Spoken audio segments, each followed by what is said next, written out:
that the Holy Prophet Muhammad sallallahu alaihi wasallam was mentioned by name in the Bible. I have read the Bible through many times. And others such as I have read it many more times.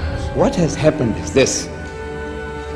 The Old Testament, according to Christian authorities, was preserved in the Hebrew language. In the Old Testament, in the Song of Solomon, chapter 5, verse 16, in the Hebrew language, it reads, Hikko mamittakin vi kullo Muhammadin zahdudi vi zahra'i bainat Jerusalem. Song of Solomon, chapter 5, verse 16. The word Muhammadim is Muhammad, im, I-M-im. Im is a plural of respect in Hebrew. You see the first verse of the Bible, book of Genesis, chapter 1, verse 1. It says, in the beginning, God created the heavens and the earth. The word God in Hebrew there is Elohim. In Hebrew, El stands for God, Elah stands for God, Elohim is a plural form to say with awe, respect and reverence, plural of respect.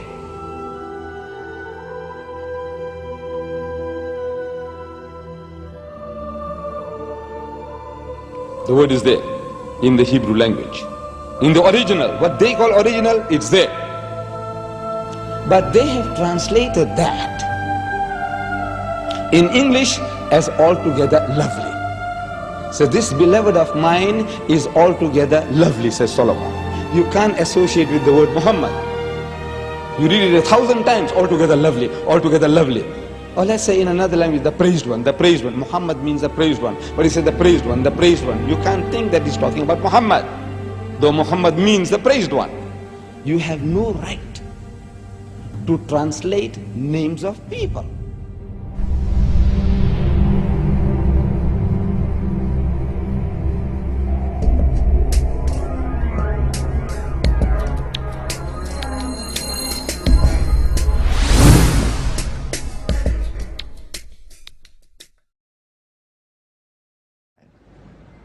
إذ قالت الملائكة يا مريم إن الله يبشرك بكلمة منه اسمه المسيح عيسى بن مريم. The story of Jesus' birth is narrated in vivid detail in the Quran. As in the Bible, an angel tells Mary she is pregnant despite being a virgin. But the story of what follows then changes completely. In the Bible, Mary's role is limited to the passive mother of Christ. The Quran gives accounts of her ancestry, her birth, her childhood in the Temple of Solomon, and as mother of Jesus. She's the only woman mentioned by name in the Quran.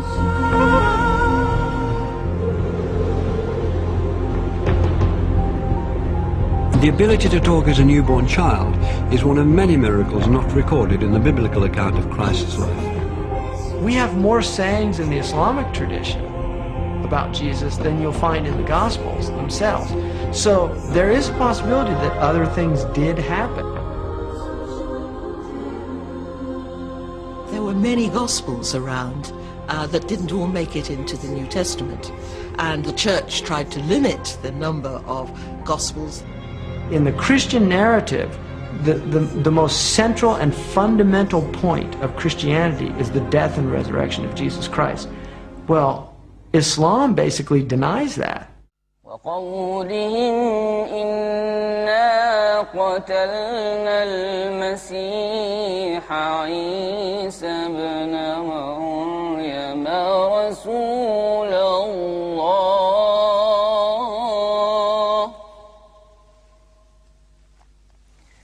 وما قتلوه وما صلبوه ولكن شبه لهم.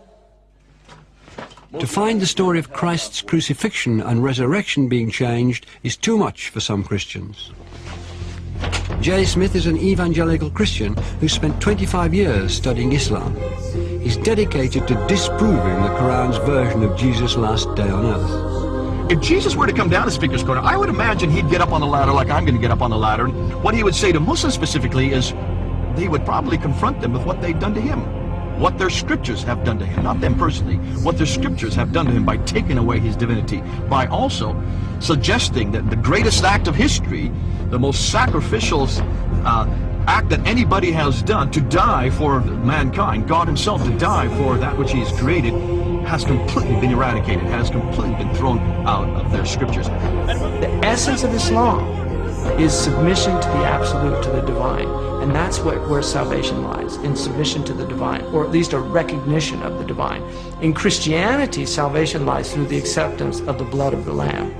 That is a completely different narrative than the Quran is giving. Who's right? Well, the Quran says, you make your choice here, and I'm going to let you know in the next world. In the Quran it says that on the Day of Judgment, God will actually ask Jesus Christ, did you tell the people that you were God? And Jesus says, you know what I said, you see everything I say and do. I would never say that. Glory to you, transcendent are you. I would never say that. I have no right to say that. Why aren't you Muslim? Why aren't I? I'm a Jew. You're a Jew? Oh, I was previously Christian. For Christians to believe that Jesus was God in human form is absolutely fundamental, because it means that God understands us. God isn't some distant deity living in the glory of heaven. He can understand what it's like to be in pain, to be betrayed, to be hurt, to be bruised, to be bullied. God understands our situation. If Jesus was God, then who was supporting the world while he was supposed to be dead? Or if he was God, then who was he praying to? 3 books! What doesn't work is that God has family. I can't believe that Mary can give birth to God. For God to be God, he has to be the creator and not become part of creation.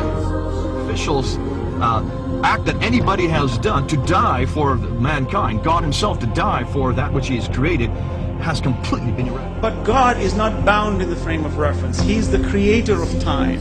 Time is a creation of God. Matter is a creation of God. These are transient entities. Transient entities cannot come into existence by themselves. So when we talk about frame of reference, we must clearly understand that every time we ask questions about God in time, knowing the future, we have to be very careful in how we're defining this terminology. For God's knowledge of the future, of my future, is absolute in his domain. He knows everything, but he's not bound in the time where he is experimenting himself, for he's not bound in space, time, or matter. Those are created entities which he has put into it. So for me to put him into it would be also very wrong.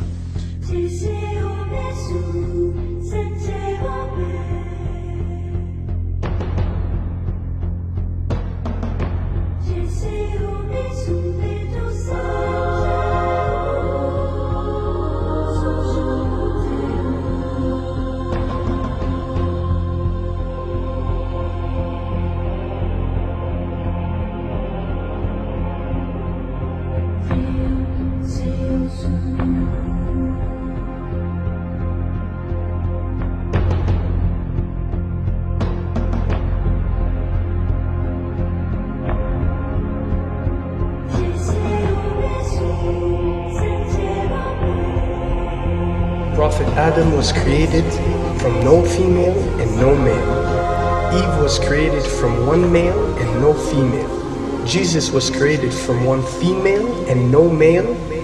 And all of us have been created from one male and one female. These are 4 examples for us to benefit from, to understand the divinity of our Creator.